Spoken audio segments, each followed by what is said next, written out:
కాంగ్రెస్ ఇచ్చిన హామీల అమలుకై భారత జాగృతి శ్రేణులు ప్రభుత్వాన్ని ఎక్కడికక్కడ నిలదీయాలని సంస్థ అధ్యక్షులు ఎమ్మెల్సీ కవిత పిలుపునిచ్చారు. సీఎం రేవంత్ రెడ్డి పాలనలో ప్రజలెవరూ సంతోషంగా లేరని చెప్పారు. ఏడాది కాలంగా సీఆర్పీఎఫ్ ఆధీనంలోనే ఉన్న నాగార్జున సాగర్ డ్యాంను రేవంత్ రెడ్డి ఇంకా తెలంగాణ ఆధీనంలోకి తేకపోవడంపై నిపుణులు చెరిగారు. తెలంగాణకు న్యాయంగా దక్కాల్సిన నీటిని అక్రమంగా తీసుకెళ్తున్న ఆయన గురువు చంద్రబాబును రేవంత్ రెడ్డి ఎందుకు ప్రశ్నించడం లేదన్నారు. హైదరాబాద్లోని ఆమె నివాసంలో జరిగిన ఉమ్మడి వరంగల్ నిజామాబాద్ జాగృతి సమీక్షా సమావేశంలో పాల్గొన్న కవిత భవిష్యత్తు కార్యాచరణపై దిశానిర్దేశం చేశారు. పెట్రోల్ 107 రూపాయలు 110 రూపాయలు ఉన్నది. మరి రాష్ట్రంలో కేసీఆర్ గారు తక్కువ వేస్తలేడు పెట్రోల్ రేటు. నేను అధికారంలోకి వస్తే 40 రూపాయలకే లీటర్ పెట్రోల్ ఇస్తాను. మరి వాళ్ళు అడగలనా వద్దా? మహాలక్ష్మి పథకం కింద 2500 రూపాయలు ప్రతి మహిళకి ఇస్తా అన్నారు. అంటే తెలంగాణలో ఇవాళ ఒక ముస్లిం సోదరుడు గాని, ఒక క్రిస్టియన్ సోదరుడు గాని, ఒక వికలాంగులు గాని, ఒక మహిళలు గాని, ఒక వయసు మళ్ళినటువంటి అవ్వలు గాని, ఎవ్వరు గాని గుండె మీద చేసుకొని ఇగో మా ముఖ్యమంత్రి మాకేదో చేస్తాడనే పరిస్థితి అయితే కనిపిస్తలేదు. ముఖ్యమంత్రి గారు మిమ్మల్ని ఛాలెంజ్ చేస్తా ఉన్నాం మేము.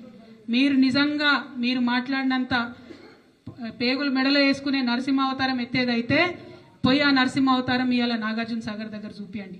అక్కడ ఉన్నటువంటి కేంద్ర బలగాలను పంపించండి. మన నాగార్జున సాగర్ నీళ్లను మనకు వచ్చేలాగా మీరు ప్రయత్నం చేయండి. అంతేకాదు రాయలసీమ లిఫ్ట్ ఇరిగేషన్ స్కీమ్ అవుతున్నది. అక్కడ రాయలసీమ లిఫ్ట్ ఇరిగేషన్ స్కీమ్ నుంచి వీళ్ళ గురువు గారి ఆధ్వర్యంలో ఉన్న అక్కడ ఆంధ్ర ప్రభుత్వం నీళ్లన్నీ తీసుకుపోతున్నది. అత్యంత భయంకరంగా తీసుకుపోతున్నది. మన ప్రభుత్వంలో 2 సార్లు గ్రీన్ ట్రిబ్యునల్ నుంచి స్టే తీసుకొచ్చినాం. ఇప్పటికీ స్టే ఉన్నది. అయినా కూడా నీళ్లు పోతూనే ఉన్నాయి, తీసుకుపోతూనే ఉన్నారు. కానీ ఈయన ఒక్క మాట కూడా ఇంతవరకు తెలంగాణ నీళ్ల మీద మాట్లాడలే. ఒక్కటంటే ఒక కొత్త ప్రాజెక్టు కట్టినరా అని వీళ్ళు వచ్చినా కనీసం ఆలోచన చేసిండ్రా? ఆయనేమో కొత్తగా ఇంతవరకు ఏమి కనీసం ఒక స్పూను మట్టి కూడా ఎక్కడ తవ్విపోయలేదు. కరెక్ట్ 10% పనిచేస్తే ఆయన సొంత జిల్లా పాలమూరు జిల్లాలో ప్రాజెక్ట్ ఫినిష్ అయ్యి ఈపాటికి నీళ్ళు వచ్చే పరిస్థితి ఉండే. కానీ కేవలం కేసీఆర్ గారి మీద కక్షతోని ఏంటంటే కేసీఆర్ సార్ చేసిండు, నేను దాన్ని తీసేయాలి. కేసీఆర్ సార్ మొదలుపెట్టిండు, నేను దాన్ని క్యాన్సిల్ చేయాలి.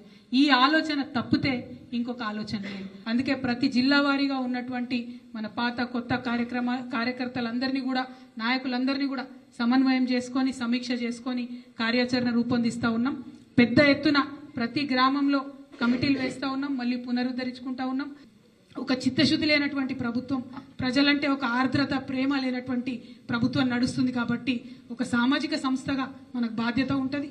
వారిని ఎండగట్టాల్సినటువంటి అవసరం ఉంటుంది. కాబట్టి మరొక్కసారి అందరం కూడా సమాయత్తం అవ్వాలని చెప్పి మీ అందరికి పిలుపునిస్తూ జై తెలంగాణ, జై జాగృతి. కేసీఆర్ కార్మికుల పక్షపాతి అన్నారు ఎమ్మెల్సీ కవిత. కవితతో HMWS water works contract outsourcing employees భేటీ అయ్యారు.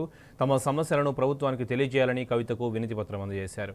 ఉద్యోగులు కార్మికుల సమస్యలన్నీ అసెంబ్లీలో లేవనెత్తుతామని కవిత వివరించారు. అవుట్సోర్సింగ్ కాంట్రాక్ట్ కార్మికులను కాంగ్రెస్ ప్రభుత్వం నిర్వీర్యం చేసిందన్నారు. కార్మికులను విస్మరిస్తే కాంగ్రెస్ ప్రభుత్వానికి బుద్ధి చెబుతామని కవిత హెచ్చరించారు. పెద్దలు కేసీఆర్ గారు ముఖ్యమంత్రిగా ఉన్నప్పుడు సఫాయి అన్నా నీకు సలాం అన్నా అనేటటువంటి ఒక మంచి ఆలోచనతోని సఫాయి కార్మికుల దగ్గర నుంచి మొదలు పెడితే సింగరేణి కార్మికుల వరకు ప్రతి ఒక్కరికి వారికి ఉద్యోగ భద్రత ఉండాలి, జీతం పెరగాలి అనేటటువంటి ఒక బాధ్యతతో పనిచేసినటువంటి వ్యక్తి. ఆ బీడీ కార్మికుల అక్క చెల్లెలతో కూడా నేను మాట్లాడుతూ ఉంటాను. ఆ తర్వాత ఈ సంవత్సర కాలంలో ఇప్పుడున్నటువంటి ముఖ్యమంత్రి గారు వారి వైఖరి చూసినట్టయితే ఏ ఒక్కనాడు కూడా కార్మికుల గురించి మాట్లాడినటువంటి ముచ్చటనే లేదు. ఉన్నామని గుర్తించినటువంటి పాపాన కూడా పోలేదు ఈ ప్రభుత్వం. కాబట్టి ఇటువంటి కనికరం లేనటువంటి ప్రభుత్వానికి మరి మన సమస్యలు అర్థం కావాలంటే కొంచెం గట్టిగానే చెప్పాలి, మామూలుగా చెప్తే సరిపోదు. మేము కౌన్సిల్లో అసెంబ్లీలో అంతటా కూడా మాట్లాడతాం. పైగా అధికారులతో కూడా నిరంతరం మీరు మన అన్న ఆధ్వర్యంలో కార్మిక సంఘం ఉంది కాబట్టి ఖచ్చితంగా పెద్ద ఎత్తున కంటిన్యూస్గా పర్సూ చేయండి అన్న. Whatever it is we are with you. భయపడే అవసరం లేదు. ప్రభుత్వం ఎవరిదన్నది కాదు. తెలంగాణ మనది, రాష్ట్రం మనది. రాష్ట్రం కోసం కొట్లాడి తెచ్చిన వాళ్ళం మనం.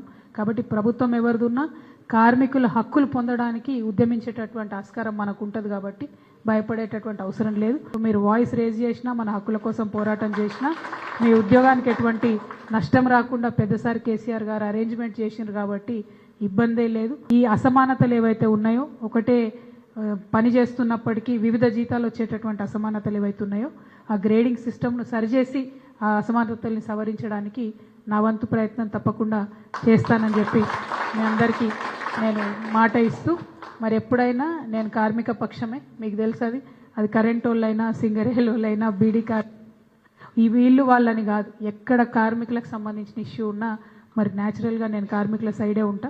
I'm always with you. Thank you. జై తెలంగాణ.